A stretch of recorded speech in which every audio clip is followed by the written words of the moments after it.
Kanalıma hoş geldiniz. Bugün sizlere orkide kök ve yaprak bakımından bahsedeceğim. Orkidelerinizin sağlıklı ve aktif kökler çıkarabilmesi için neler yapmamız gerektiğini göstereceğim. Özellikle orkidelerin bol bol çiçek açabilmesi için dikkat etmeniz gereken bazı püf noktalar var. Hemen sizlere orkidelerinizde kullanabileceğiniz bir yönteme geçelim. İhtiyacım olan muz kabuğu. Muz kabuğu içerisinde bol miktarda potasyum var ve çiçeklerin en sevdiği potasyumdur. Muz kabuklarını soyduktan sonra bir tepsiye dizerek güneşte bekleteceğim. Güneşte kuruduktan sonra muz kabuklarını alacağım.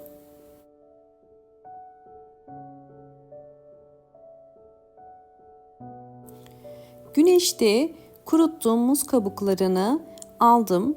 Bu şekilde ufalanabiliyor olması gerekiyor. Şimdi bunu robottan geçireceğim.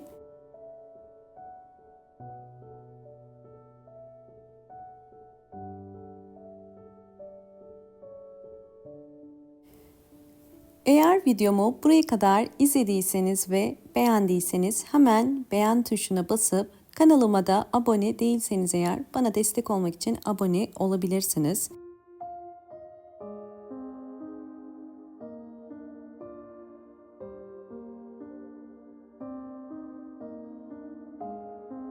Gördüğünüz muz kabukları bu şekilde toz haline geldi. Bunu orkidelerimde nasıl kullanacağımı göstereceğim sizlere. İlk olarak hazırladığım muz kabuğu tozundan bir yemek kaşığı kadar boş bir kasenin içerisine koyuyorum. Ve üzerine kaynar su döküp bunu soğuyuncaya kadar bekleteceğim.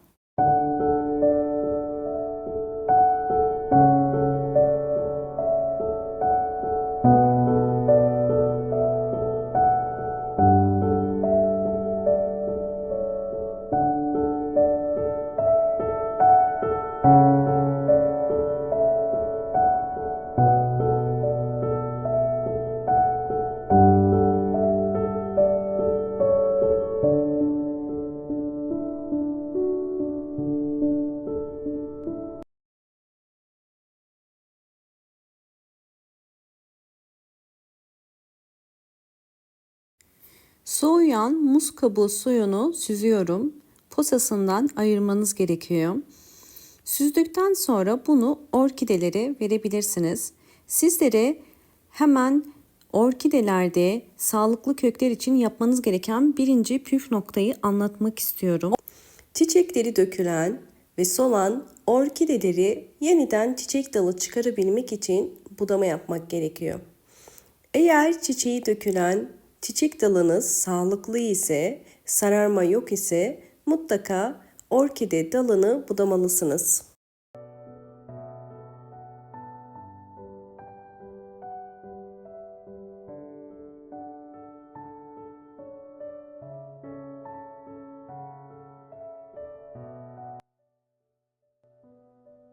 Doğru orkide budama nasıl yapılır? Bunun için boğumlara bakın.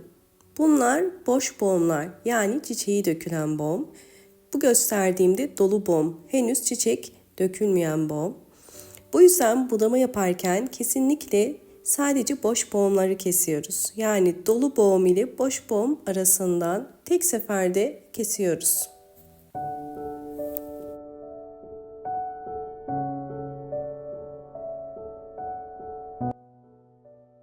Budama yaptım. Dalını budadım. Orkidemin bir hafta sonraki dal uçları bu şekilde kurudu. Orkidenin çiçek dalı açabilmesi için ikinci önemli püf nokta nem. Orkideler nemi çok sever. Orkidenizdeki hava kökleri sizlere neminin yeterli olup olmadığını gösterir. Orkidenizde hava kökleri varsa bu orkidenizin sağlıklı olduğu anlamına gelir. Orkideler bildiğiniz üzere nemi çok severler. Özellikle hava köklerinin ucu bu şekilde aktif ise bu orkidenizdeki nem dengesinin yeterli olduğunu gösteriyor. Eğer orkidelerde nem yeterli olursa orkideler bol bol çiçek dalı çıkarır. Orkidenizin neminin dengelenebilmesi için ikinci saksı kullanmanız yine bir püf nokta. İkinci saksıyı seçerken daha geniş ve büyük seçmeniz gerekiyor. Seramik ya da porselen olabilir. Önemli olan bu şekilde elinizi rahatlıkla içine koyup çıkarabilmeniz gerekiyor.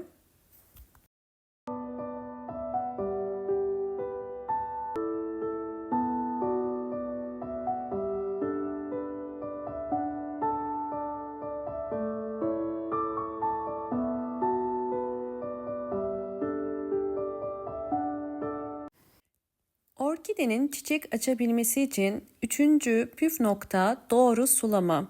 Su verirken orkidenin kök rengine bakmanız gerekiyor. Orkidenin kök rengi bize orkidenin su ihtiyacı hakkında bilgi verir. Orkidenin kök renkleri bu şekilde beyaz ise suya ihtiyacı var demektir. Orkidenize su vermeniz gerekiyor. Eğer orkidenin kök rengi bu şekilde yeşil ise bu orkidenin suya ihtiyacı yok demektir ve orkideye su vermeyin. Orkideye hem su hem de gübre vermeden önce köklere bakıyorum. Kök rengine bakarak hazırlamış olduğum muz kabuğu suyunu 8 yemek kaşığı kadar orkideme veriyorum. Bu sıvı bitki besinlerini sadece ayda bir kere veriyoruz.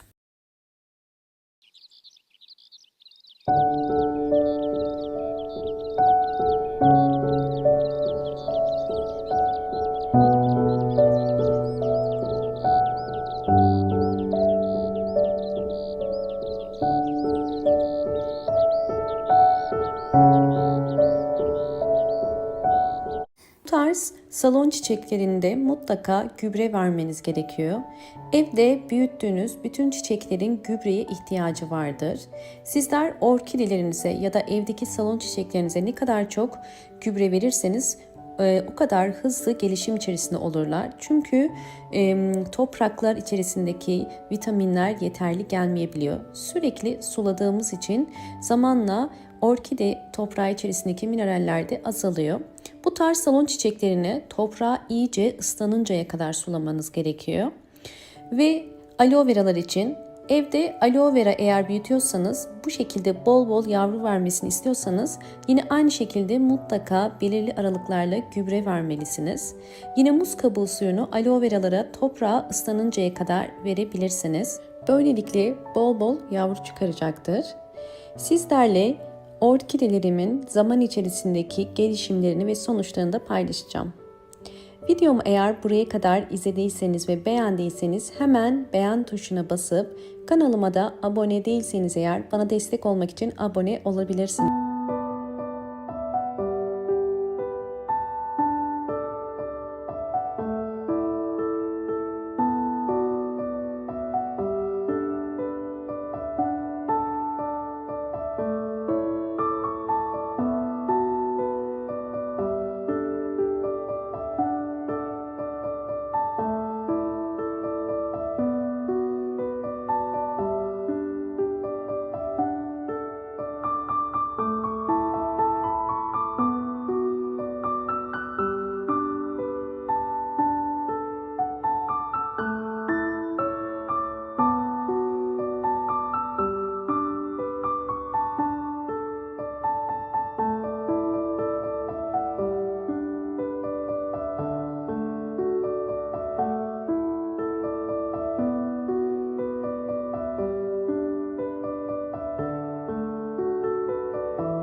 Orkidemin gelişim aşamalarını sizlerle paylaştım. Umarım bu videom sizler için faydalı olmuştur.